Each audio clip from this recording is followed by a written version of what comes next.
नमस्कार, मैं पायल शुक्ला। आप सभी का स्वागत है N24 न्यूज में। आइए एक नजर डालते हैं अब तक की 25 बड़ी खबरों पर। मुगल बादशाह बहादुर शाह जफर के वंशज याकूब हबीबुद्दीन ने संयुक्त राष्ट्र महासचिव एंटोनियो गुटेरेस को चिट्ठी लिखकर औरंगजेब की कब्र की सुरक्षा सुनिश्चित करने की मांग की। औरंगजेब की कब्र हटाने की मांग को लेकर नागपुर की रैली में भड़की हिंसा के एक महीने बाद संयुक्त राष्ट्र से की गई यह मांग। नासिक में एक अवैध दरगाह पर बुलडोजर कार्रवाई के दौरान हुई हिंसक झड़प, पुलिस टीम पर किया गया पथराव जिसमें 21 पुलिसकर्मी हुए घायल। घटना के बाद 15 लोगों को हिरासत में लिया गया। कोर्ट के आदेश के बाद नगर निगम ने अतिक्रमण हटाने की कार्रवाई की। नागपुर में फोन को लेकर दो दोस्तों में मजाक में हुआ बड़ा झगड़ा इतना ज्यादा बढ़ गया कि एक दोस्त ने दूसरे दोस्त पर किया लाठी से जानलेवा हमला, जिससे युवक की हुई मौत। पुलिस ने आरोपी मानिकपुरी जयदेव को किया गिरफ्तार।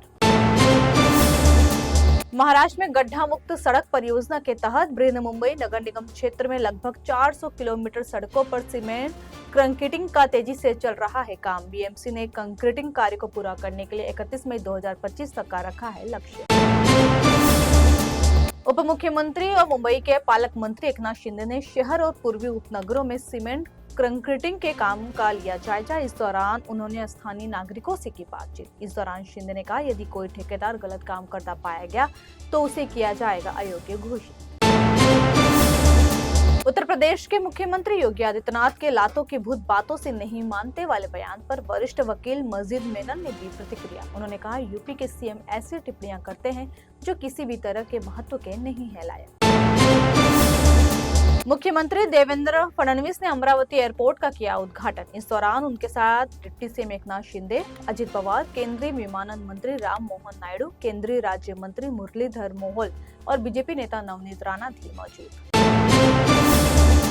अमरावती को मिली हवाई सेवा की सौगात। इस सेवा के तहत मुंबई से अमरावती के लिए सप्ताह में 3 दिन उड़ान होगी संचालित। हवाई उड़ानों के संचालन से इस क्षेत्र को मिली पहली एयर कनेक्टिविटी, जो इस इलाके के विकास में मील का पत्थर होगा साबित। मध्य रेलवे ने मुंबई मनमाड़ पंचवटी एक्सप्रेस में प्रायोगिक आधार पर एक स्वचालित टेलर मशीन की गई स्थापित। यह एटीएम एक निजी बैंक द्वारा किया गया है प्रदान।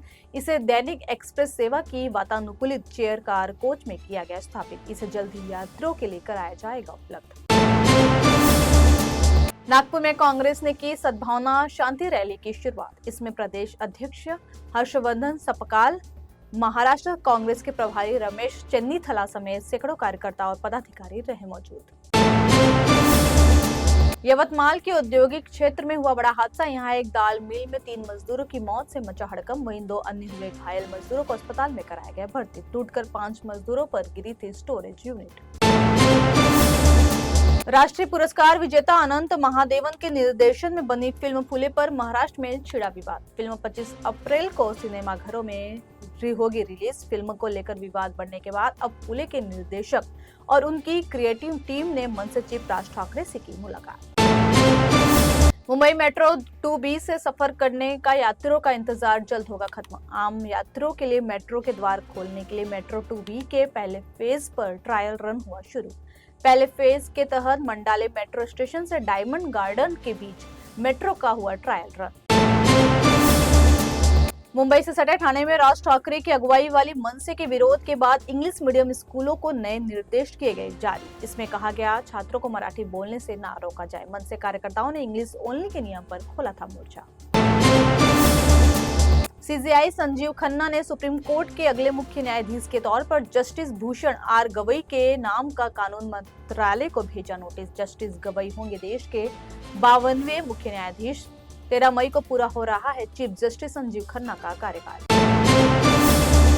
यूपी के सीएम ने पश्चिम बंगाल के मुर्शिदाबाद में हुई हिंसा को लेकर ममता सरकार पर साधा निशाना। उन्होंने कहा, बंगाल जल रहा है और मुख्यमंत्री है चुप, दंगाइयों को कहती है शांति दूत। सीएम योगी ने इस दौरान कहा, लातों की भूत बातों से कहां मानने वाले। उत्तराखंड में ऋषिकेश से कर्णप्रयाग तक 125 किलोमीटर लंबी रेल लाइन का निर्माण लगभग हो चुका है पूरा। दिलचस्प बात यह है कि सिर्फ 20 किलोमीटर ही खुले में सफर का मिलेगा आनंद। बाकी के 105 किलोमीटर तक सुरंगों में ही रहेगी ट्रेन। दिसंबर 2026 तक इसका उद्घाटन होने की है उम्मीद। लखनऊ के हनुमान सेतु मंदिर में प्रसाद वितरण के दौरान लाइन में कटिंग को लेकर हुआ विवाद, जिसमें एक भिखारी ने 3 लोगों पर चाकू से किया हमला। इस घटना में एक व्यक्ति की हुई मौत, 2 अन्य हुए घायल। आरोपी को पुलिस ने किया गिरफ्तार। नेशनल हेराल्ड मामले में बड़ा अपडेट आया सामने। ईडी ने नेशनल हेराल्ड मामले में दाखिल की चार्जशीट। ईडी ने चार्जशीट में सोनिया गांधी और राहुल गांधी को बनाया आरोपी, जिसका कांग्रेस ने किया विरोध। देश भर के ईडी कार्यालय के बाहर कांग्रेस पार्टी ने किया विरोध प्रदर्शन। दिल्ली में कांग्रेस कार्यकर्ताओं ने केंद्र सरकार और ईडी के खिलाफ किया जोरदार प्रदर्शन। कार्यकर्ताओं ने लगाया आरोप, ईडी और सीबीआई का हो रहा है दुरुपयोग। सोनिया और राहुल गांधी के खिलाफ चार्जशीट को पूरी तरह से बताया निराधार। आईपीएल 2025 के बीच सीजन में बीसीसीआई ने सभी फ्रेंचाइजी प्लेयर्स, कोच और टीम से जुड़े लोगों को सतर्क रहने की दी चेतावनी। बीसीसीआई ने सभी को हैदराबाद के एक बिजनेसमैन से बचकर रहने को कहा। बोर्ड ने कहा, लीग में शामिल सभी फ्रेंचाइजियों को भ्रष्ट गतिविधियों में लुभाने की जारी है कोशिश, ऐसे में सभी को रहना होगा सतर्क।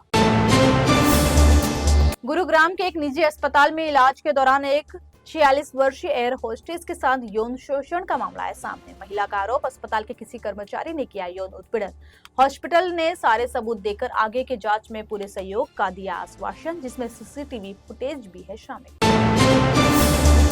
छत्तीसगढ़ में बुरगुम के जंगलों में मुठभेड़ के दौरान सुरक्षा बलों ने 2 नक्सलियों को किया ढेर। इनमें से एक है कमांडर डीवीसीएम हल्दर और दूसरा है एसईएम रावे। नक्सलियों के 100 के पास से हथियार और गोला बारूद किए गए बरामद। सर्च ऑपरेशन अब भी है जारी। पंजाब में नेता प्रतिपक्ष और कांग्रेस के वरिष्ठ नेता प्रताप सिंह बाजवा को हाईकोर्ट से मिली बड़ी राहत। कांग्रेस के वरिष्ठ नेता बाजवा के पंजाब में 50वां बम वाले बयान को लेकर हाईकोर्ट में दायर याचिका पर आज हुई थी सुनवाई। अगली सुनवाई होने तो कोर्ट ने सरकार को बाजवा को गिरफ्तार न करने का दिया आदेश। राजधानी दिल्ली के द्वारका कोर्ट को बम से उड़ाने की मिली धमकी, सूचना से मचा हड़कंप। आनंद फानन में कोर्ट परिसर को कराया गया खाली। पुलिस बल और बम निरोधक दस्ता मौके पर है मौजूद। पुलिस ने लोगों से की शांति बनाए रखने की अपील।